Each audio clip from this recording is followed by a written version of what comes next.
Hello and welcome to Storymakers. My name is Arsh, and today I am joined by a visionary leader who has created a massive impact in both education and innovation in India. Dr. Ajeenkya D Y Patil, it is such an honor to have you here on the podcast with us. Likewise. I'd love to start at the beginning. If you could give us the story, how it started, where it started, what got you into the place that you are today.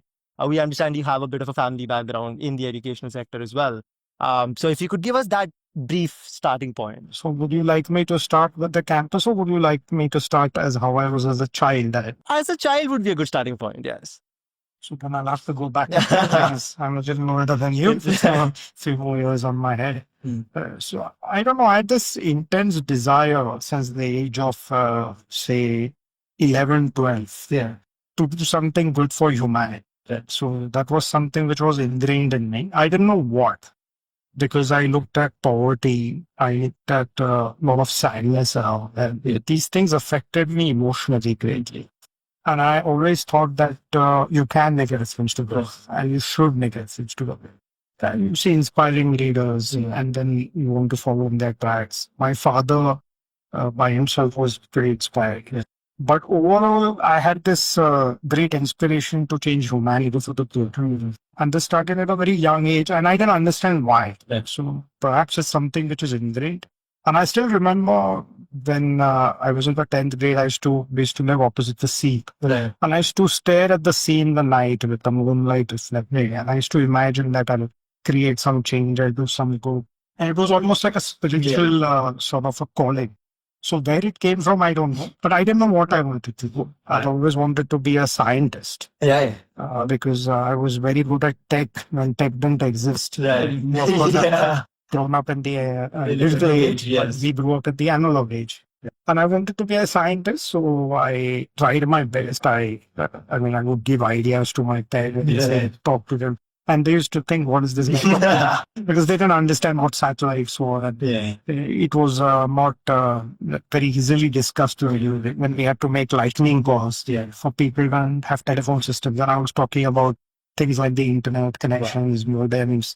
So there was some inspiration coming from somewhere. I don't know whether it was the sci-fi movies I watched or the comics I read, but something was ingrained, and that led me to this greater good concept. And even today, I feel that everything that you do has to touch and evolve into something that enhances someone else's life.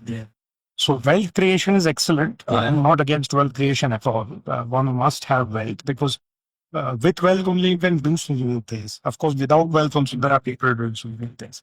But I think it empowers you to even do better.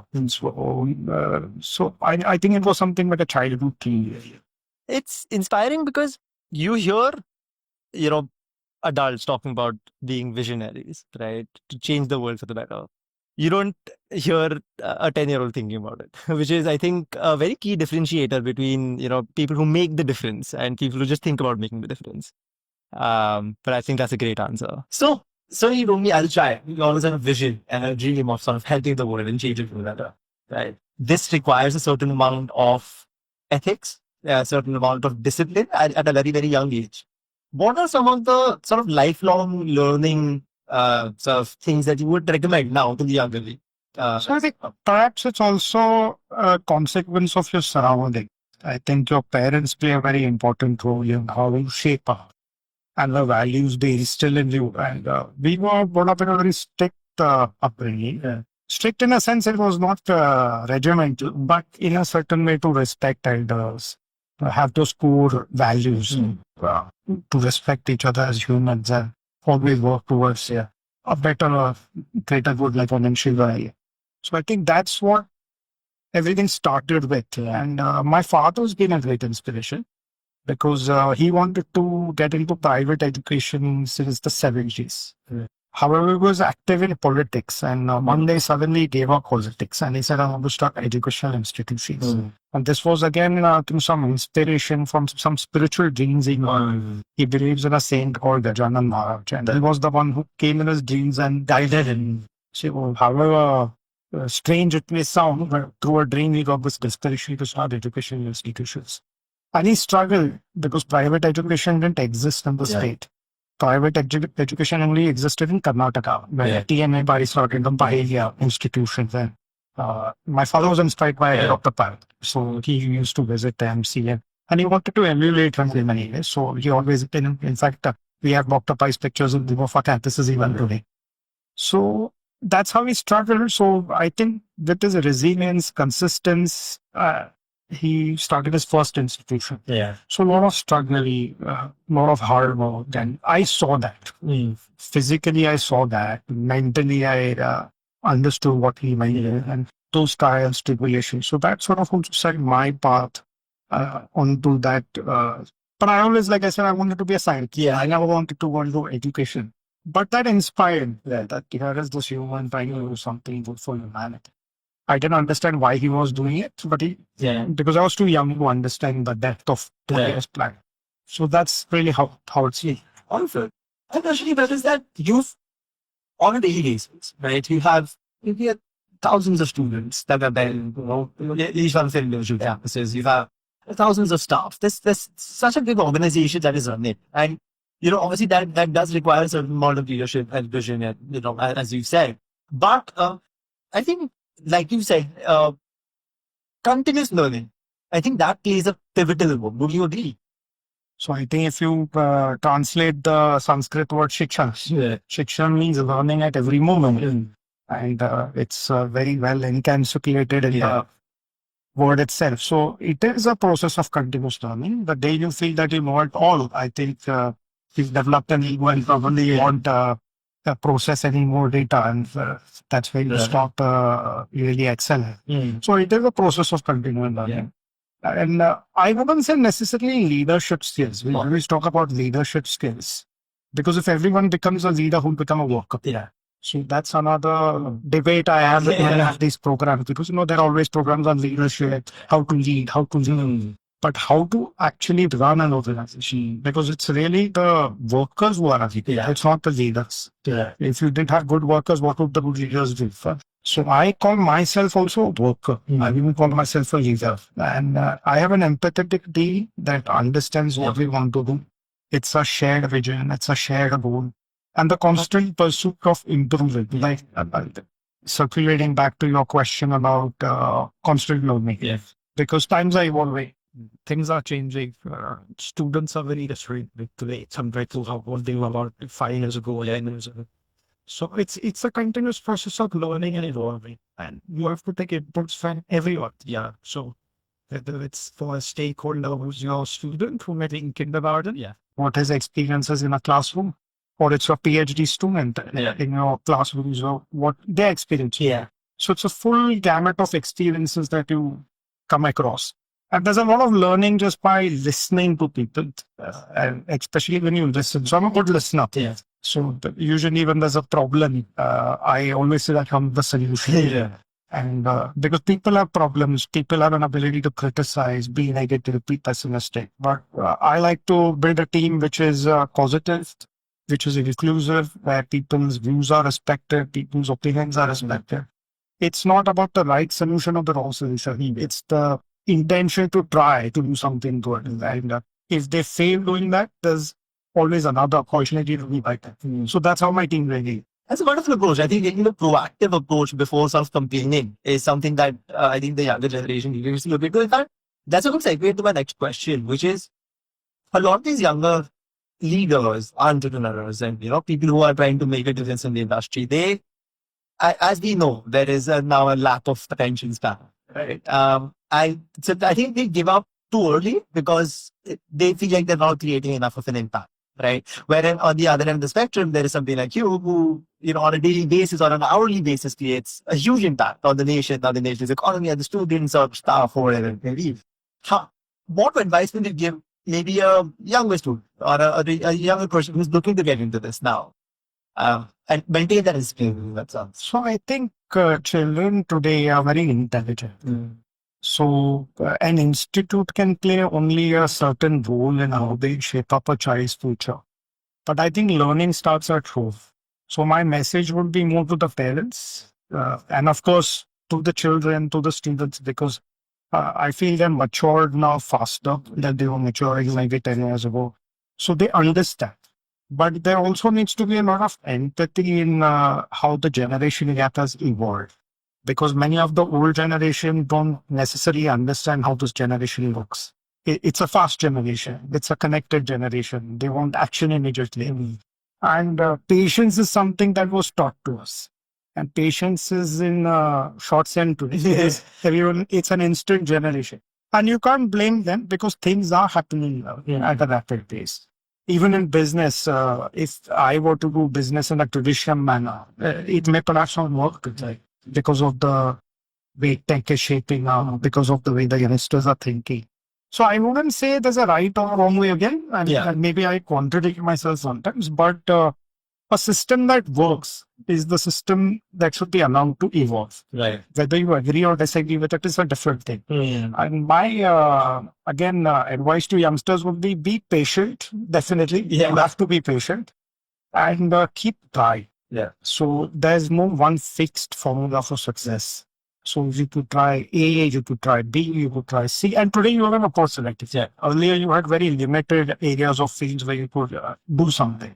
But today the youngsters are being taken seriously. They have many opportunities. I mean, look at yourself. You're a bright young guy. Right? The first time I met you, I was so impressed. So this is the kind of talent that there is. Yeah. And the talent has to be allowed to evolve. Yeah. So it's just not about giving them advice. I think you should allow them, give them opportunities, give them platforms where they can create their own ventures, become entrepreneurs, and allow them to fail essentially. And don't be afraid of failure. Yeah. Because only success is a series of failures. This is how I see it. And it's not that I have not failed in life. I failed several times in life, but because I kept trying. And there were points when I was low, I was disappointed, but I was never depressed. It was only a failure. And I said, okay, we'll overcome this. So I think that's what the youngsters need to empire. So that's very important. So I think this correlates quite well with your previous answer of come to the solution, right? Which is take a proactive approach, come with the solution, but do it in a way where you are able to solve your problem rather than just sitting back and saying, now what was it? Right, which is, I think, if kids are watching this, the right topic would be success is inevitable. It's just some waiting here. And I think that's a fantastic way to put it. I also want to interject a bit here and talk about mental health. Because mental health has become a big issue amongst the youngsters. It's a serious issue. And I don't think you can ignore it. So I think parents also need to be aware of what their children are going through. But I think the solution to this is building the resilience of children at a younger age. So when we grew up, times were very different. Yeah. And the empathy was also very different. When the new generation is growing up, times are different. Yeah. People's understanding of them is different. So I wouldn't say they are weaker, but I feel at a younger age, you need to imbibe some strong values in these individuals where they're able to face the horrors of the world, or rather the adversities that come across them. So I'm not saying that mental issues will not come up. They will certainly come up. But you should have the tools to handle that. Absolutely. And I think if you toughen the kids at a younger age, they're better able to handle it at an older age. Peer pressure works, the company they keep works, they're constantly surrounded by social media, messages being bombarded onto them. So all that has a psychological effect. So if they're able to overcome that, and that can only happen at the learning stage. So if young children are groomed into this concept of there are failures in life, there are adversities in life, and that's not the end of it. So I think we'll have much stronger kids. Right. So some teaching in our institutions which imbibe these values or make it a part of the curriculum where it makes kids tougher. They're not afraid of failures. That doesn't mean you try. The other point is people would take everything for granted. But I wanted to touch on this mental issue because I see a lot of children go through this and it hurts because it's their age to enjoy, it's their age to evolve, it's their age to do things. Why should they give words? So I think that's a fantastic point. In fact, I spent a bit of time at the university, as I'm sure you know. And I saw one out of most of many things that I saw was the fact that you were allowing children to try, right? Because I saw, people, obviously you have the best faculty from most of the things, right? And I saw, your faculty sitting with students, taking presentations, taking them understanding, you're now competing with, for example, IIT Guwahati, right? Now, how are you going to portray yourself? What is the pitch going to be like? If you do fail, what are the four things you're going to do, right? And I think it's very impressive to see that it's a trickle down, wherein it's your ideologies which are then also incorporated quite well into the entire organization, which is really quite a fantastic thing to see, and you don't see it quite often. And I think that's something that that should be appreciated when I see it. ADLPU and ADLPG has recently been in the news quite a bit with collaborations with international institutions. If you could touch base on that, saying what is the sort of idea behind that? Why a lot of international collaborations are this moment? Yeah, so traditional collaborations have been going on for decades. So we have collaborative ventures with universities overseas, where we have training programs, where we have student exchange, where we have faculty exchange. So those are the traditional programs that are going on. But what we want to do now is focus more on research and development in terms of collaborations, because it is a collaborative work. And because of the tech access, it's getting easy for people to collaborate from across the world. So certain expertise exists in a certain part of the world, but they may not have access to those kind of laboratories, facilities, or institutions. So those people also getting an opportunity to interact with us. So, whereas at the same time, we may not have the facilities that some first world countries have. We have an opportunity to connect with them.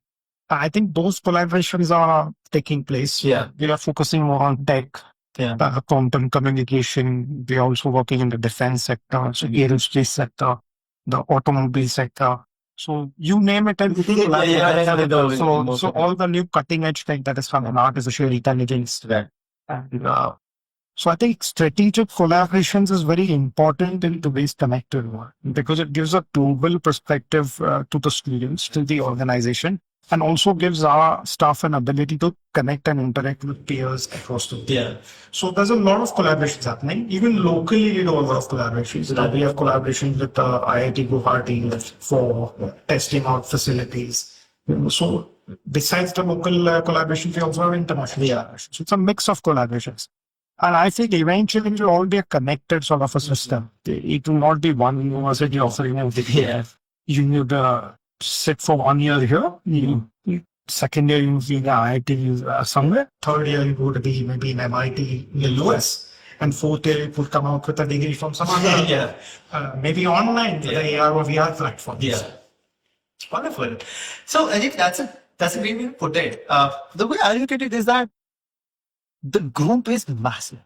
Right? There is, even if I'm looking at it just from basic internet search, there may be 50 to 100 companies as part of the entire group.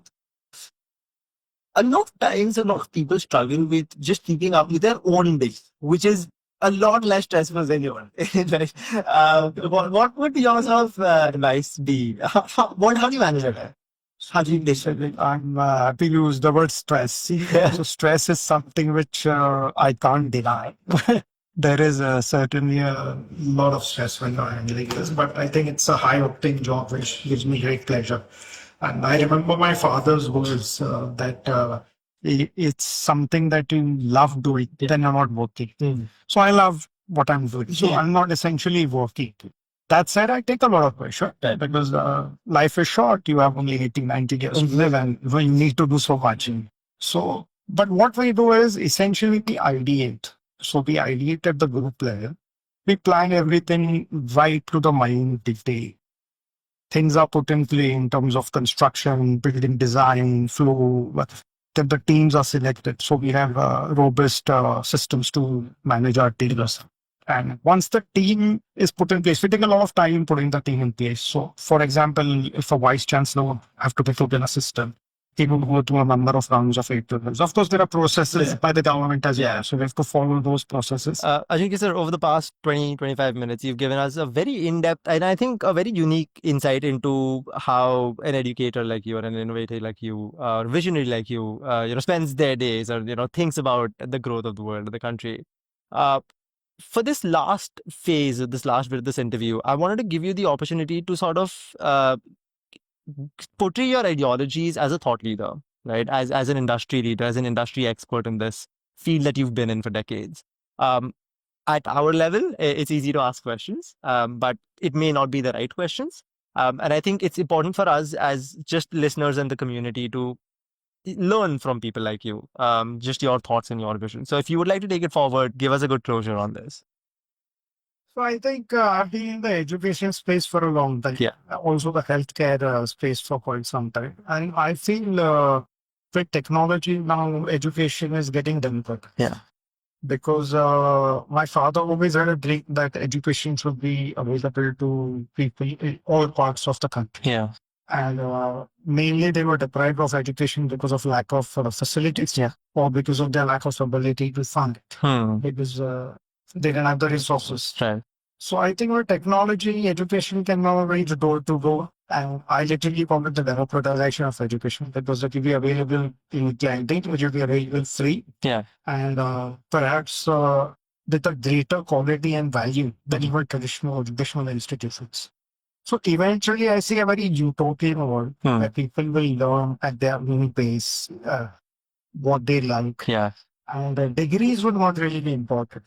It will be your skills, because if your skill can get you employment, if your skill can allow you to set up a business, which in turn employs another 10 or 20 people or people. Yeah.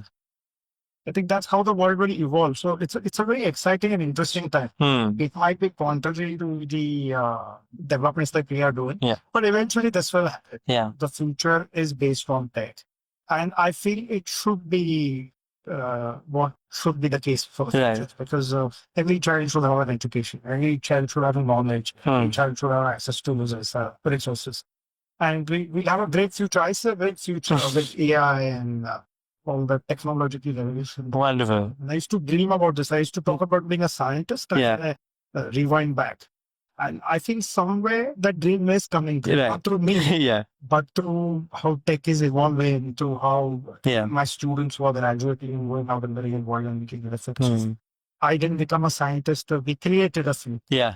Even if those few scientists create a change, that will be mission accomplished. Wonderful. Wonderful.